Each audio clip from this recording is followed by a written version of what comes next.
All right, you ready to dive in? Let's do it. So we're talking about taking our furry friends out on the water today.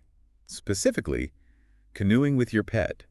It sounds awesome in theory, but It's definitely more than just tossing on a life jacket and hoping for the best. right. Like we've got some sources here that really get into the nitty-gritty. Oh, yeah, it gets pretty detailed. Yeah, and we want to unpack all of that for you today. Absolutely. Make sure everyone's prepped and ready for a safe, fun adventure. Exactly. So first things first. Is your pet really cut out for this? Yeah, that's the first question, isn't it? Gotta be honest with ourselves. Right. Like not every dog is a born paddler. Exactly. And it goes beyond just loving to swim or be near water. So what are we looking for? Like what makes a good canoe buddy? Temperament is huge. Oh, yeah, I can see that. Like if your dog's jumping at every squirrel on a walk. Yeah, imagine them in a canoe. Every duck is going to be like a personal challenge. Oh, man, disaster waiting to happen. Right. So think about your pet's personality. Are they generally calm and well-behaved? Can they handle distractions without going bonkers? So it's kind of like a personality screening before the audition. Aha, exactly. And don't forget the physical side of things, too. Oh, right. You got to make sure they're physically up for it. A quick checkup with the vet is never a bad idea, just to confirm they're healthy enough for this kind of activity. Makes sense. Now, what about swimming? Do they need to be like, Michael Phelps? No, not quite Olympic level, but being comfortable and confident around water is definitely important. Okay, so let's say our furry friend passes the temperament test. Andy gets the vet's okay. What's next? Do we just, plop him in the canoe and go?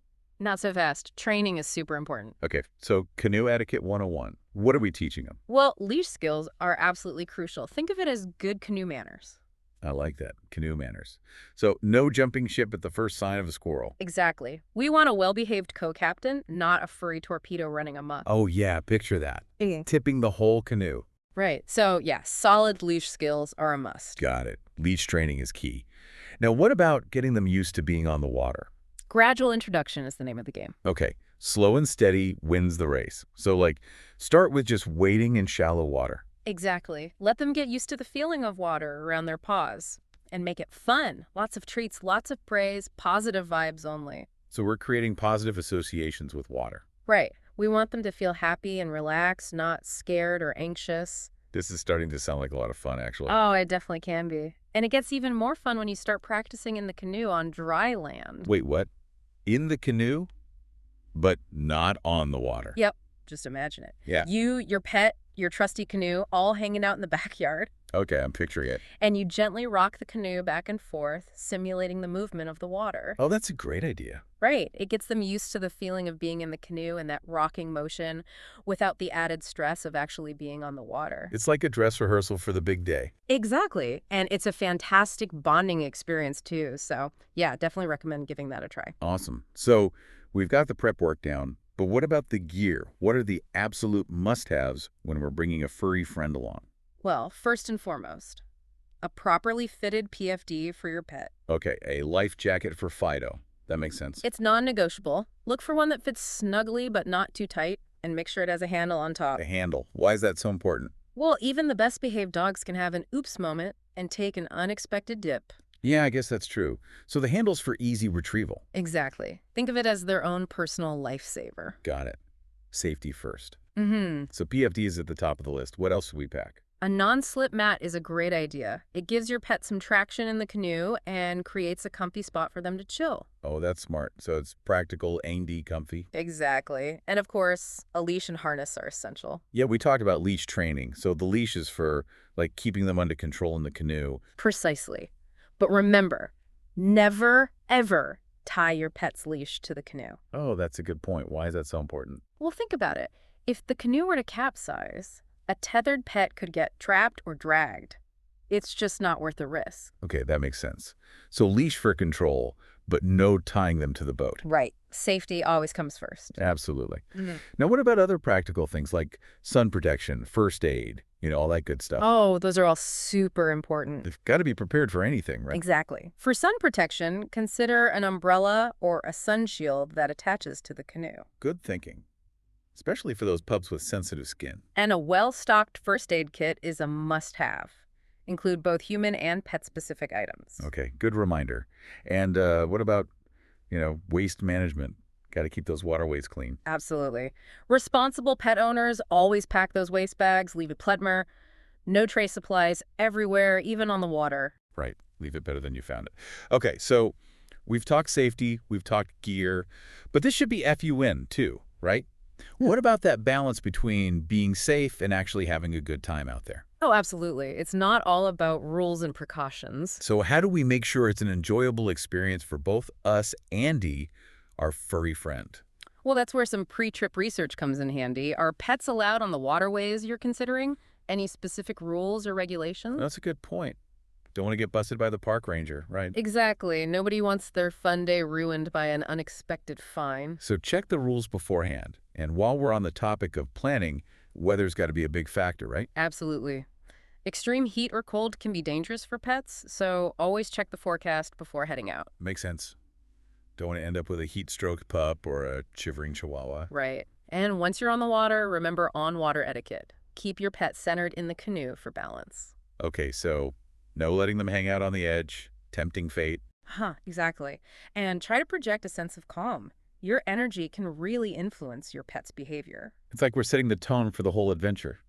Exactly. If you're stressed and anxious, they're going to pick up on that. But if you're relaxed and having fun, they'll follow your lead. So be the calm, confident captain your furry friend needs. Good advice. But even with the best planning, sometimes things go wrong. What about emergency preparedness? That's where thinking ahead really pays off. Before you set out, identify safe landing spots along your route. Okay, so like places you can easily pull over if something happens. Exactly. And it's not a bad idea to practice getting your pet back into the canoe just in case they take an unexpected swim. I like that, like a little doggy lifeguard training. You got it. Better to be prepared, right? Absolutely. Preparedness is key. Okay, so we've gone over a lot of prep work here. Temperament check, vet visit, training gear, and so on. But it sounds like all of that really pays off once you're out on the water, huh? Absolutely. It's about setting yourself and your pet up for success. Right. And speaking of setting up for success, I want to go back to that dry land canoe practice for a sec. Oh, yeah, that's a good one. I mean, it sounds kind of silly at first, right? It might seem that way, but it's surprisingly effective. Totally. It gets them used to the movement without the pressure of actually being in the water. Exactly. And it helps to build those positive associations we were talking about earlier. Right, like, hey, this canoe thing, it's fun, it's safe. Exactly. You're building trust and confidence, which is so important when you're out on the water together. It's all about teamwork, right? Like you and your furry co-captain working together. Precisely. And communication is key, even if it's not through words. So what are some of those essential commands we should be teaching our canoe buddies? Well, the basics are always a good place to start. Sit, stay, come, lie down. Those are all really helpful for maintaining control and safety in the canoe. Okay, so those are like the canoe commandments. Haha, exactly. And of course, leash training, like we mentioned before, is super important. Yeah, that seems like a no-brainer. It really is. A pet who walks nicely on a leash is much more likely to behave well in the canoe. Right, it's all about setting clear boundaries and expectations. Exactly. They need to understand that the canoe is a shared space and there are rules to follow. And just like with any kind of training, consistency is key. Okay, so practice those commands at home, then gradually introduce distractions and new environments, and eventually work your way up to the canoe. Got it. You got it. Now, before we get too excited about hitting the water, let's circle back to something we mentioned earlier, local regulations. Oh yeah, the rules. Why is it so important to know the rules before we head out? Well, for one thing, it's about avoiding those fines we talked about. Nobody wants their fun day ruined by an unexpected ticket. Yeah, that's for sure. But it's more than just that, isn't it? It is. It's about ensuring everyone's safety and well-being, including our pets, and it's about protecting the environment. So it's about being a responsible member of the outdoor community. Exactly. Respecting local regulations shows that we care about the places we're visiting and want to help keep them pristine for everyone to enjoy. Right. Leave no trace applies to all of us, furry friends included. Absolutely. And speaking of enjoying the experience, let's talk about having fun out there. Okay, so we've talked a lot about the serious stuff, but this should be an enjoyable experience for both of us, right? Of course. It's an adventure. It's a chance to bond with your pet and create amazing memories. So how do we find that sweet spot between being safe and having fun? Well, one thing to keep in mind is pacing. Just like us, pets have different energy levels and tolerances for activity. Right. Not every dog is a marathon runner. So start with shorter trips and gradually increase the distance and duration as your pet gets more comfortable. Thanks building up their canoeing stamina. Exactly. And a tired dog is often a well-behaved dog, so a nice walk or playtime before hitting the water can help them burn off some energy. That's a great tip. Now, what about during the trip itself? Any tips for keeping our furry friends engaged and entertained? Well, remember, every pet is an individual. Some dogs might love to sit on the bow, taking in the sights and sounds, while others might prefer to curl up at your feet. So observe their cues and let them find their own comfort zone, Exactly. It's about respecting their personality and preferences. just like we wouldn't force a human friend to do something they weren't enjoying. Exactly. And even if they're not actively paddling or fetching, their presence can enhance the experience in so many ways. The companionship, the shared moments of peace and quiet, the bond between you. That's what makes these adventures so special. I love that. It's about so much more than just paddling from point A to point B. It really is. It's about connecting with your pet and with nature on a deeper level. All right, so back to safety for a moment. You mentioned earlier about never tying your pet's leash to the canoe. I want to dive into that a little more. Oh, yeah. That's a really important one. Why is that so dangerous? Well, think about it. If the canoe were to capsize for any reason, a tethered pet could get trapped underwater or dragged by the current. Oh, wow, that's scary. It is. So yeah, always remember, the leash is for control, not restraint, especially on the water. Makes total sense. Hmm. So what else should we be mindful of in terms of safety? Well, be aware of your surroundings. Keep an eye out for potential hazards like submerged logs, rocky shorelines, or areas with strong currents. It's like defensive driving, but for canoeing. Haha, yeah. And if you're paddling in an area with boat traffic, make sure your pet is visible and under control. Okay, so be vigilant and anticipate potential problems. What about wildlife encounters? Any advice for handling those safely? Wildlife encounters can be amazing, but always approach them with caution and respect. Right. We're in their home, after all. Exactly. Keep a safe distance, avoid sudden movements or loud noises, and never ever feed or touch wild animals. Admire from afar, respect their space, and no sharing our snacks. You got it. And if you do encounter an aggressive animal, try to remain calm.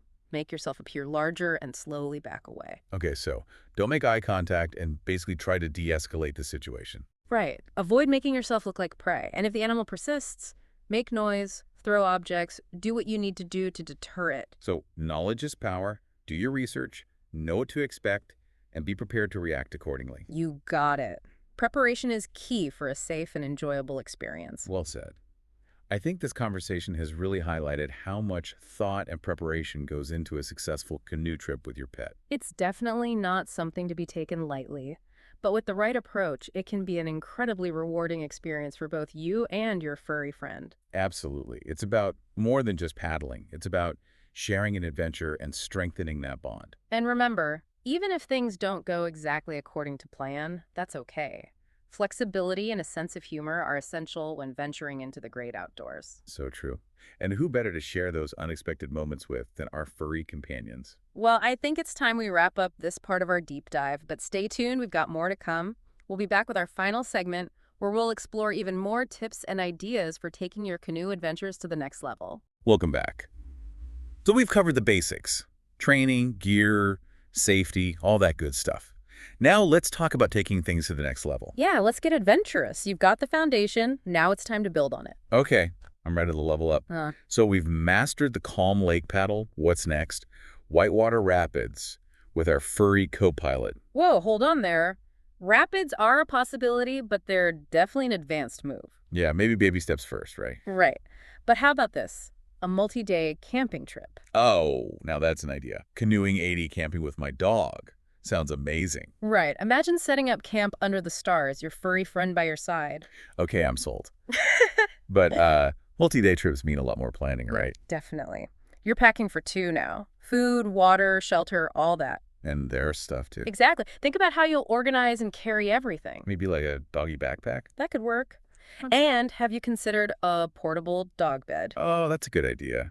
Even adventurous pups need a good night's sleep. Exactly. Now, what about bathroom breaks? Oh, yeah, I gotta think about that.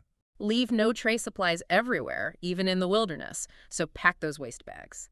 Biodegradable ones are best. Gotta be responsible. So we've got camping covered. But what about those dogs who are, a little too enthusiastic? The adventurous types. Yeah, The ones who might see a squirrel and try to jump ship. For those pups, a harness with a handle is a must. Okay, so you can grab them if they decide to go for a swim. Exactly. And choose campsites with easy access to the water, just in case a rescue mission is needed. Like a gentle slope instead of a steep bank. Exactly. Safety first. Now, you mentioned rapids earlier. Oh yeah, the whitewater. If that's something you're interested in, start small. Don't jump into Class 4 rapids right away. Baby steps. So like Class I rapids to start. Exactly. Maybe even consider a guided tour or paddle with an experienced friend. It's like having a canoeing mentor. Right. And always scout the rapids beforehand. Make sure it's safe for both of you. Okay, got it. Safety first, always. And remember, just because you're up for a challenge doesn't mean your dog is. Right, pay attention to their cues. If they seem stressed or hesitant, it's okay to dial it back. It's about having fun together, not pushing them too far. Exactly. So we've covered camping, rapids, even those squirrel jumps. Anything else we should consider? Good question. Oh, what about if you have multiple dogs? Ah, yes. The multi-dog dynamic. That adds a whole other layer of complexity. I bet. So how do you manage that? Well, first, assess their compatibility. Do they get along well on land? It's like a compatibility test for canoe buddies. Haha, exactly. If they don't get along at home, they're probably not going to get along in a canoe. Makes sense. And if they DIDO pass the test, what then? Space management is key. Choose a canoe with enough room for everyone to spread out comfortably. Okay, so bigger canoe, more dogs. And think about designated zones in the canoe to prevent any territorial issues. Oh, that's smart. Like, this is your spot, this is my spot. Exactly. And double-check those leash lengths. We don't want any tangled messes. Okay, so we've got our canoe buddies sorted, we're prepped for camping, we're ready to tackle those rapids. Anything else? Any final words of wisdom? Think about this. What if this is more than just a fun outing? What if it's a chance to connect with nature on a deeper level? I like that. It's not just about paddling, it's about experiencing the world together. Exactly. And who knows, maybe this will inspire some folks to adopt a furry friend to share these adventures with. Now, that's a great idea. Everyone deserves a canoe buddy. Absolutely. There's something magical about the bond between humans and animals, especially when you're out in nature. Well said. So to our listeners, I say this. Embrace the adventure. Do your research, prepare wisely, and then get out there and explore. Create those lasting memories with your furry friend. And remember, every adventure is a learning experience. Be open to the unexpected, embrace the challenges, and celebrate the triumphs. Happy paddling, everyone. Happy paddling.